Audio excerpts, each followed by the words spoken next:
시청자 여러분 안녕하세요. 별별 이야기 차현주입니다. 우주를 뜻하는 단어가 몇 가지가 있습니다. 유명한 천문학자 칼 세이건의 저서인 코스모스는 우주의 질서를 뜻하죠. 유니버스도 우주를 뜻하는데 유니버스의 유니는 하나를 뜻합니다.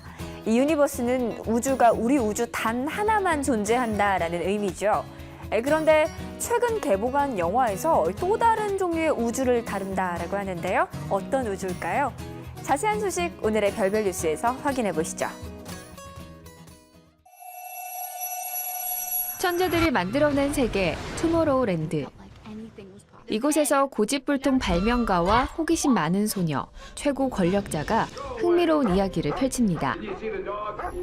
선택받은 자만이 들어갈 수 있는 평행 세계라는 흥미로운 설정과 독특하고 환상적인 배경은 미래 우주 세계에 대한 상상력을 키우기에 충분합니다.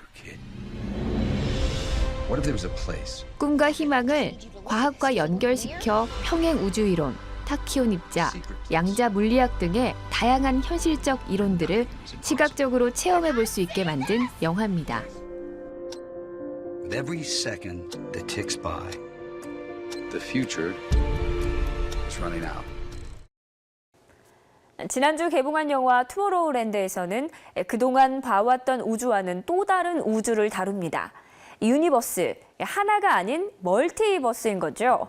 이처럼 우주에 우리 우주뿐만 아니라 많은 우주가 존재한다라는 이론을 평행 우주라고 하는데요. 오늘도 이태영 교수님과 함께 자세한 이야기 들어보겠습니다. 네, 교수님 안녕하세요. 네, 안녕하십니까. 네, 투모로우랜드가 일단 어떤 영화인지 소개부터 해주시죠. 네, 이제 5월 27일 날 개봉한 영화죠. 네. 그 디즈니사에서 만든 미래를 다룬 영화입니다.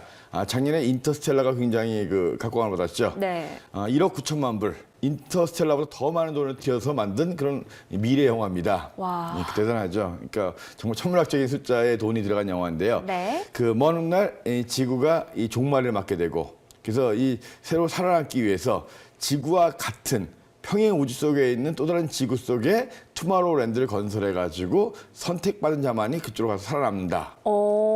이런 얘기거든요. 그런데 이 영화가 네. 평행 우주 이론을 바탕으로 그렇죠. 하고 있잖아요. 네네. 이 평행 우주 이론이 무엇인지 설명 부탁드립니다. 네, 평행 우주 참 어려운 얘기예요. 네. 쉽게 얘기하면 우리 우주와 나란히 가는 또 다른 우주가 어딘가에 있다 하는 이야기거든요. 지금 3가지 정도의 평행 우주가 이야기되고 있습니다. 다른 말로 다중 우주라고도 하는데요. 네. 그 중에 하나는 이제 우주가 무한하다는 가정하에서예요. 우주가 무한하다면 우리 우주와 똑같은 우주가 어딘가에 또 있지 않느냐. 그러니까 그 속에 지구가 있을 거라 이거죠. 그러니까 네. 무한하다면 똑같은 지구가 있을 수밖에 없어요. 무한하니까. 우리가 알고 있는 우주는 138억 년 전에 하나의 점에서 대폭발을 했습니다. 그래서 팽창 나가고 있습니다. 물론 우리가 기존에 알고 있었던 끝보다는 굉장히 먼 곳에 끝이 있겠지만 그 끝은 계속 팽창이 나가고 있기 때문에 끝이 있겠죠. 그래서 무한하지는 않거든요. 첫 번째, 우주가 무한하다는 가정하에서 우리 지구와 똑같은 지구가 있을 것이다 하는 것은 좀 잘못된 가정인 것 같고요. 그럼 두 번째는 무엇인가요? 두 번째는 뭐냐 하면 이 빅뱅이 한 번만 아니었을 거다 이거예요. 우리가 뻥 터져가지고 우주가 만들었다는 건데 왜 빅뱅이 한 번만 있었다고 생각하느냐 이거죠. 이 우리 우주가 만들어지기 전 또 다른 빅뱅이 있었을 수 있다. 그리고 우리 우주 바깥에서 또 다른 빅뱅이 있었을 수 있지 않겠느냐. 우리가 알고 있는 우주 너머에 또 다른 우주들이 있을 수 있다는 거죠. 근데 사실 있을 수는 모르겠지만 증명할 방법도 갈 방법도 없습니다. 네. 왜냐하면 우리가 우리 우주 너머에 다른 우주로 갈 수 있는 방법, 볼 수 있는 방법도 없거든요. 두 번째 가정인 빅뱅이 여러 번 있을 수 있다 하는 것도 역시 증명할 수는 없는 그런 부분이고요. 그럼 세 번째는 마지막 세 무엇인가요? 번째가 제일 어려우면서 좀 힘든 이론인데요. 네. 양자역학이라는 어려운 이론이 있습니다. 네. 이게 뭐냐면 우리가 빛에 대해서 빛은 파동이면서 입자다라는 얘기를 한 번쯤 들어봤을 거예요. 네. 그래서 아인슈타인이 했던 이론 중에서도 빛을 광양자라고 포톤이라고 부르면서 네. 입자라고 얘기했는데요. 만약에 빛이 입자의 성격을 갖고 있다면 반대로 우리 몸을 이루고 있는 이런 물질들도 파동의 성격을 갖고 있지 않겠는가. 그럼 그게 실제로 입증이 된 적은 있나요? 그렇죠. 그래서 일단 뭐냐면 아주 미세한 단계에서는 입증이 됐습니다. 전자 정도에서는 1920년대에 이 전자들이 이 빛의 성격을 갖고 있는 그 뭐냐면 회절이라고 해가지고 우리가 이제 조그만 구멍을 통과해서 빛이 나가면 여기 퍼지거든요. 네. 그것처럼 조그만 구멍을 통해서 전자가 나갔을 때 이 퍼져서 보이는 그런 것들이 입증이 됐거든요. 그래서 전자 단위에서는 이 물질의 이 파동 성격이 입증이 되긴 했어요. 그래서 만약에 물질이 파동의 성격을 갖고 있다고 한다면 동시에 여러 군데 있을 수 있다는 거예요. 그렇다면 여기에 지구가 있고 우리가 있다면 양자역학의 이 파동이 맞다라고 한다면 어딘가에는 또 다른 지구가 거기에 우리가 없다라고 이야기할 수는 없다는 거죠.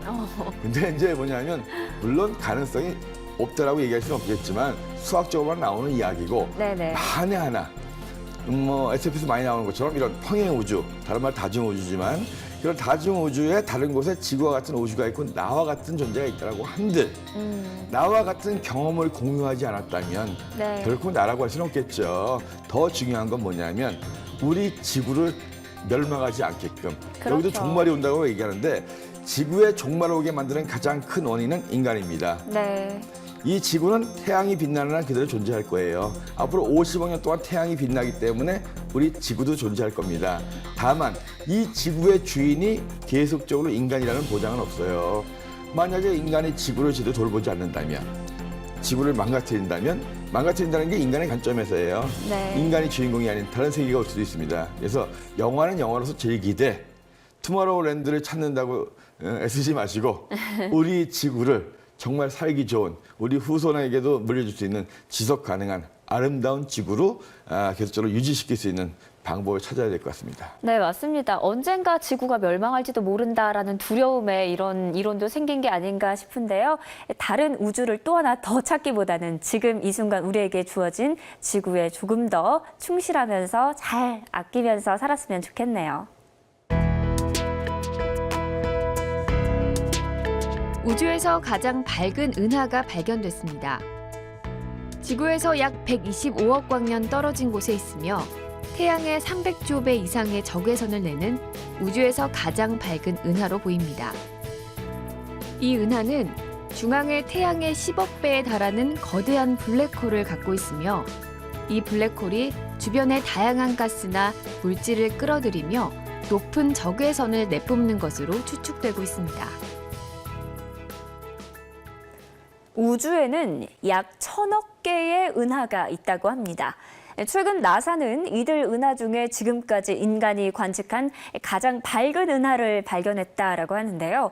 교수님, 이 말이 어떤 이야기인가요? 네, 여기서 이제 우리가 우주에 한 1,000억 개 정도의 은하가 있다라고 이야기하는 것은 우리 눈에 보이는 우주에서만 이제 한정된 거예요. 네. 우리 눈에 보이지 않는 더 먼 우리 은하의 이제 이 반지름이 과거에는 한 138억 년 정도 얘기했는데 지금은 막 490억 년 이렇게 얘기해요. 490억 광년. 와. 그러니까 우주가 빅뱅을 해서 팽창한 초기에 인플레이션이라고 해가지고 급팽창하는 시절이 있었기 때문에 네. 실제로 우리가 보고 있는 우주가 전부는 아닌 거죠. 그렇다면 이 우주에는 은하들이 훨씬 더 많을 수는 있습니다. 하지만 우리 눈으로 볼 수 있는 빛이 우리한테 다가와서 볼 수 있는 한계까지는 한 1,000억 개 정도의 은하가 있는데요. 네. 이 은하라고 하는 것은 태양과 같은 별들이 한 1,000억 개 정도가 모인 것이에요, 평균적으로. 네. 그러니까 적게는 한 수백억 개에서 많게는 뭐 수조 개 이상의 별들이 모여 있겠죠. 네, 그래서 그런데 지금까지 발견된 은하 중에서 가장 밝은 무려 태양의 밝기의 300조 배에 해당하는. 그럼 엄청나게 많은 그렇죠. 그러니까 별들이 쉽게 얘기해서 모여있다는 거네요. 태양과 같은 별이 300조 개 정도 있어서 내는 빛만한 그런 밝은 빛을 내는 은하가 발견됐다는 거죠. 그런데 그렇게 밝다면 왜 이제서야 발견을 했나요? 그 뭐냐면 이 125억 우주가 워낙 넓고 네. 그 모든 것을 우리가 다 볼 수는 없는 거죠. 그리고 태양의 300조 배에 해당하는 밝기라고 하지만 네. 거리가 125억 광년이에요. 네. 눈으로 안 보여요. 그러니까 이게 워낙 밝으니까 와 환하게 보인다라고 생각했는데 왜 안 보이나 싶겠지만 거리가 125억 년 전의 빛을 우리가 보고 있는 거예요. 워낙 멉니다. 네. 그래서 이 자체가 워낙 희미하기도 하고 과학자들이 연구를 했습니다. 왜 이렇게 밝은 모습의 은하가 있을 수 있느냐 네. 보니까 은하의 중심에는 태양 질량의 수백만 배에서 몇억 배 이상 되는 거대한 블랙홀이 있습니다. 네. 이 블랙홀들이 물질을 빨아들이면서 그 주위로 물질이 모이면서 이제 은하가 커지는 건데요. 이 큰 블랙홀 주위로 엄청나게 많은 물질이 빨려 들어가고 있는 겁니다. 근데 빨려 들어가면서 회전을 하는데 블랙홀로 빨려 들어갈 때 워낙 많은 물질들이 동시에 이게 빨려 들어가려고 하면 양극으로 튕겨서 나갑니다. 이걸 제트라고 해요, 제트. 네. 옆으로 분사되는 거. 그래서 블랙홀 속에서는 아무것도 나올 수 없지만 이 300조 배나 되는 밝기가 은하에서 별들이 내는 빛이 아니라 네. 이 은하 중심에 있는 거대한 블랙홀로 빨려 들어가는 물질들이 양극으로 튕겨져 나오면서 발생하는 엄청난 에너지의 빛인 것이다. 이렇게 이제 여겨지고 있거든요. 네. 그래서 125억 년 전이라고 하면 거의 은하들이 만들어진 초기의 모습이에요. 네네. 이런 초기에 거대한 블랙홀 주위로 이제 물질들이 모이고 거기에서 이제 이렇게 여러 가지 진화 단계를 거쳐가지고 그 뒤에 별이 만들어지고 안정된 은하가 되는 거거든요. 그러면 우리 은하가 탄생할 그 초기의 모습을 이걸 통해서 좀 볼 수도 있겠네요. 그렇죠. 이제 물론 우리보다 훨씬 밝은 은하긴 하겠지만 네. 예, 멀리 본다는 건 뭐냐면 그만큼 먼 과거를 보는 거예요. 네. 우리가 우주를 관측하면서 10억 광년 떨어져 있는 것, 100억 광년 떨어져 있는 것 다 과거의 빛들이기 때문에 그걸 통해서 우리의 10억 년 전, 100억 년 전의 모습은 이러지 않았을까라고 네. 우리가 연구를 하게 되는 거거든요. 그래서 그렇군요. 이제 점점 더 멀리 보려는 이유가 뭐냐면 더 과거를 볼 수 있는 거고. 그렇죠. 그래서 네. 이제 정말 우주의 나이가 138억 년이라고 한다면 거의 그 끝부분을 본다면 정말 은하가 만들어지는 초기, 별이 만들어지는 초기의 모습들을 볼 수 있기 때문에. 네, 그렇군요. 네, 그렇습니다. 네, 우리 은하보다 무려 300조 배나 큰 은하가 발견됐다라는 소식 전해드렸는데요. 정말 알면 알수록 우주는 크고 신비로운 것 같습니다. 이 우주에는 또 어떤 비밀들이 숨겨져 있을까요? 별별 뉴스에서 또 다음 시간에 전해드릴 새로운 소식도 기대해 주시기 바랍니다.